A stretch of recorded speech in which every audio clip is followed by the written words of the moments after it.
Compton Middle School. I'm Antoinette. And I'm Issa. Welcome to Ams Tv News for the week of February 13th. This week is Cool to Read Week.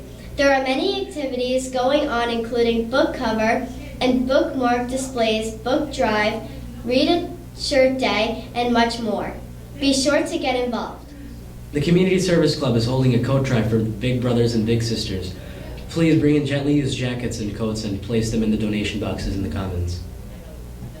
And now, here's Jamie and Eliana with staff stories.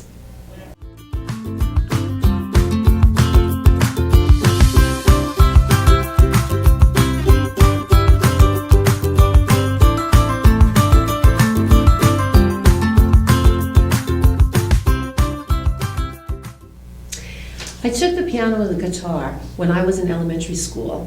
I didn't really like to practice. I always loved singing.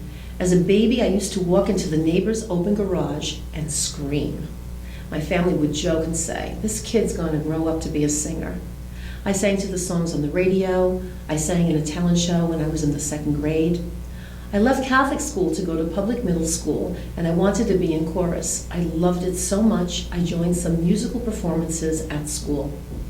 I performed for the Italian club in high school and some other events. Singing is a great outlet for me. I sing while I cook or clean my house.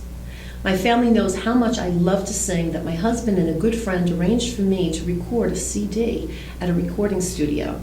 Our friends sent a limo for all of us to be brought to the recording studio, and I spent the day recording 4 songs. It was one of those special days that I will never forget. I felt so happy and important. Some dreams live on in time forever.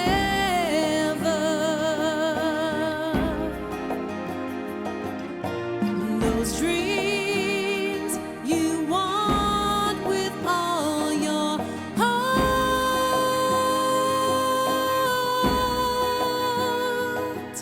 and I'll do whatever it takes. Hi Amos, it's Mrs. Ortiz again. I wanted to talk to you about the instrument that I used to play. Well, in 4th grade when I started in the band, I picked the instrument of flute because a lot of girls were playing it and I thought it would be nice and easy to carry and a fun instrument to play. So I played that throughout middle school, and then my band teacher decided to try to convert some of the 20 flute players to bassoon because we didn't have any bassoons in our band. So I decided to give it a try. So in high school, I took on bassoon and I had a few solos, so that was the good part about playing it. And then in the marching bands, I actually did cymbals one year and bass drum another year because you can't really carry a bassoon around.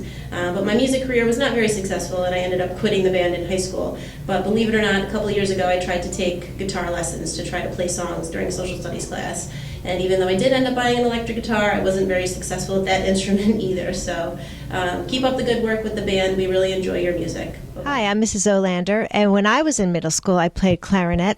I think I chose the clarinet because I really like the sound of it. I like the sound of woodwinds, and I still love to listen to woodwind quartets.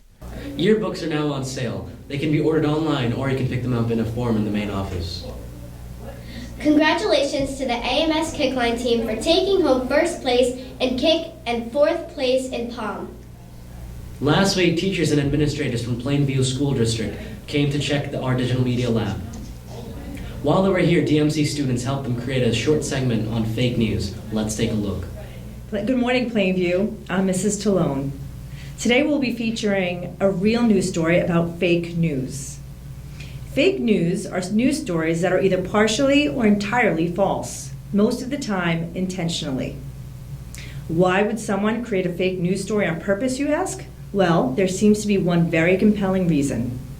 Money. That's right. Cold, hard cash. You may be wondering how the creation of fake news leads to increased cash flow. Fake news is created with the hopes that it will go viral or spread quickly and widely. The more viral a news story is, the more traffic it generates on a web page, which leads to higher visibility or advertisements. The more people that see an advertisement, the more likely they are to buy in. How can you figure out the difference between what's real and what's fake?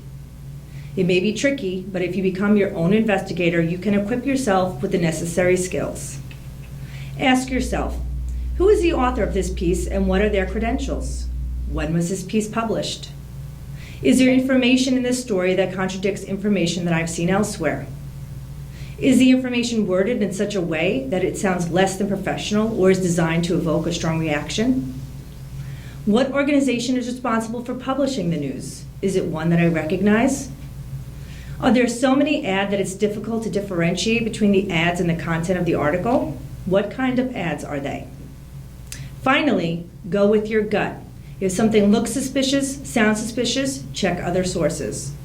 The bottom line is that with the abundance of information available and the ability of anyone to create a website or post on social media, you need to be savvy, skeptical users of online information. With great power comes great responsibility. Surf wisely, my friends. This is Mrs. Talone signing off.